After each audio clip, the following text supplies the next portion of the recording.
Hello, in this tutorial, I'll show you how to cancel a booking on Porter Airlines. Here's a detailed guide on how to cancel a booking on Porter Airlines. Now, the first thing to do is to open any preferred web browser. All right, so open your preferred web browser and navigate to www.flyporter.com. Ensure that you are using the latest version of the website for best experience. Once you're logged in, head over to the top menu and click on Manage Flights.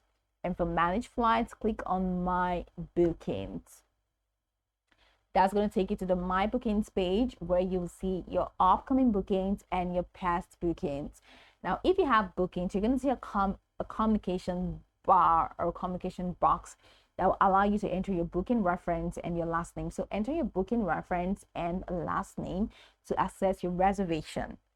Then once you are done clicking that to find your booking reference, so enter your booking reference and your last name and then just click on search booking.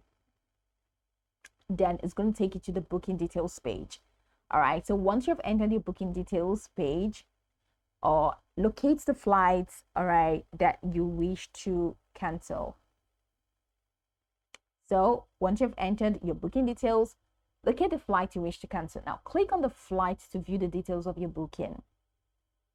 Before proceeding with the cancellation, review Porter Airlines cancellation policy. This information is typically found on the website under Help or FAQ section. So check for any fees associated with cancellation and understand the terms regarding refunds or travel credits.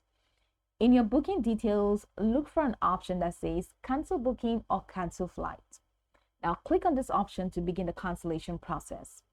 You may be prompted to confirm your decision to cancel the booking. Review the details carefully, and if prompted, enter any required information to verify your identity, such as your email address or phone number. Then confirm the cancellation by clicking on the cancel or confirm cancellation button. After confirming, you should receive a cancellation confirmation message on the screen. So check your email for a confirmation of the cancellation, which will include details about any fees or refunds applicable. If you encounter any issues during the cancellation process or have questions regarding your refund, contact Porter Airlines customer service and you're good to go. By following these detailed steps, you can successfully cancel the booking on Porter Airlines and understand the process regarding refunds or travel credits. So go over the tutorial from top to bottom to get acquainted with the steps. And of course, once you're done, you will be good to go. I hope this tutorial marvelously helped your search.